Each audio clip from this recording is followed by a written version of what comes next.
पण मी एवढंच सांगणार या ठिकाणी की गिरीश भाऊंनी माझे चॅलेंज स्वीकारावे. जा स्वतःच्या प्रॉपर्टीची चौकशी करायचं चॅलेंज स्वीकारा. जा मुलाच्या याच्यातली सीबीआय चौकशी करण्याचं चॅलेंज स्वीकारा.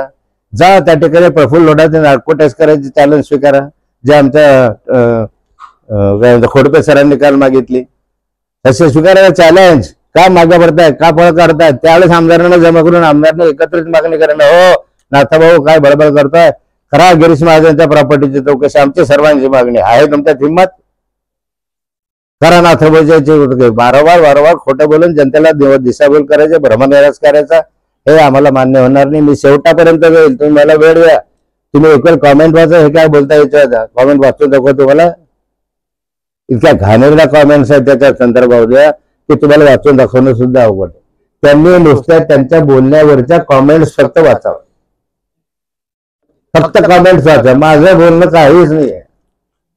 त्यांच्या बोलण्यावरच्या ज्या कॉमेंट्स आलेल्या आहे त्या कॉमेंट्स ह्या कॉमेंट्स आहे तुमच्याच देतो. त्या कॉमेंट्स एवढ्या मोठ्या प्रमाणावर कॉमेंट्स आहेत, मी तुम्हाला देतो. त्याच्यामध्ये महाजन म्हणाले त्याच्या मुलाची खून की आत्महत्या एकनाथ खडसेंचा थेट चॅलेंज आहेत. काय म्हणाले? कॉमेंट बघ. लोक त्याला सांगताय कॉमेंट बघ. काय लोक म्हणतात ते रवींद्र कदम खडसे साहेबांवर अशा प्रकारचे आरोप लावणं म्हणजे गिरीश महाजन किती खालच्या स्तराला जाऊ शकतात हे त्यांनी दाखवून दिलं. मुंबई खडसे यांनी हा पक्ष राज्यात चांगल्या पद्धतीने वाढवला, पण त्यांच्या वृक्षाला या गिरीश महाजनसारखे विषारी फळ देखील लागले. कोणतंही पान हा बोलतो आणि लगेच मूर्ख म्हणतो की ते खालच्या पातळीवरचा हा गिर्या मूर्ख आणि बेअक्कल आहे. हे कोणतंही पान करा तुम्ही याच्यावेळेस.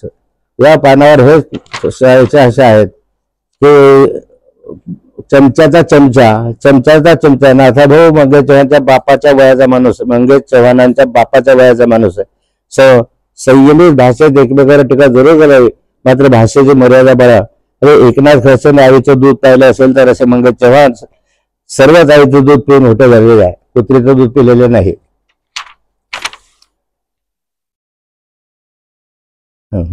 एका वाघासमोर लांडग्यांची फौज जमावी लागते. बाप तर बापच असतो. बाकीचे अनेक आहेत आणि फेक अकाउंट तुम्हाला दाखवतो. हे फेक अकाउंट आहे. ते कलर पक्षाच्या मध्ये फेक अकाउंट आमच्याकडे मी काढलं. हे फेक अकाउंट.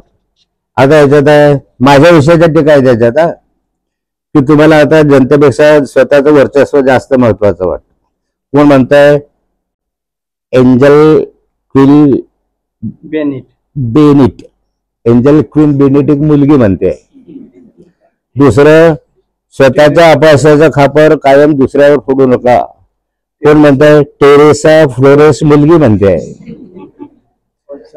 संदीप देशमुख. महाजन हा चमडी चोर आहे. पूजा खाणार खुर्चीसाठी कोणीही तोंड लावायला तयार. हाच तुमचा इतिहास.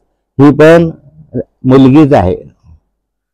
आता जेमना युजेस सत्ता गेली की तुम्ही अचानक शुद्धाने प्रामाणिक झालं का? ही पण मुलगीच आहे. पुढे प्रबुद्ध शर्मा ह्या सगळ्या मुलींच्याच नाव आहेत. आता हे विलास गायकवाड BHRचे पैसे काय गिरीश तुमच्या हातात असेल तर ह्या फेक अकाउंटवरच्या माझ्या विषय प्रतिक्रिया त्याच्यातही त्याच्या विषयात चमडीचोर वगैरे म्हणतात. त्याच्याच त्यांचाच अकाउंट फेक आहे. माझं म्हणणं एवढंच आहे, जरा आत्मचिंतन करा आणि जेवढ्या खालच्या कॉमेंट्स आले असतील, जेवढ्या न्यूजपेपर आपल्या याच्यावर काय म्हणतात तुमच्या सोशल मीडियामध्ये तेवढ्या फक्त वाचा. बाकी काय म्हणत त्याच्यात नाथाभाऊ कसा आहे गिरीश भाऊ कसा आहे हे ज्ञान समाजाला झालेलं आहे. ते तुम्हाला पण होईल.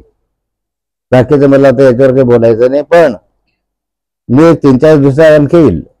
हा विषय गिरीश भाऊंचा संपलेला आहे, पण हा विषय संपणार नाही जोपर्यंत प्रफुल्ल लोढा जेलमध्ये आहे. माझी वारंवार मागणी राहणार आहे की प्रफुल्ल लोढाची नार्को टेस्ट केली पाहिजे. त्याच्या संदर्भामध्ये जे काही ते सत्य बाहेर आलं पाहिजे. तुमच्या ताब्यात आहे ना. तुमच्या ताब्यात असताना तर नार्को टेस्टसाठी वाईट कोणाची बघायचे?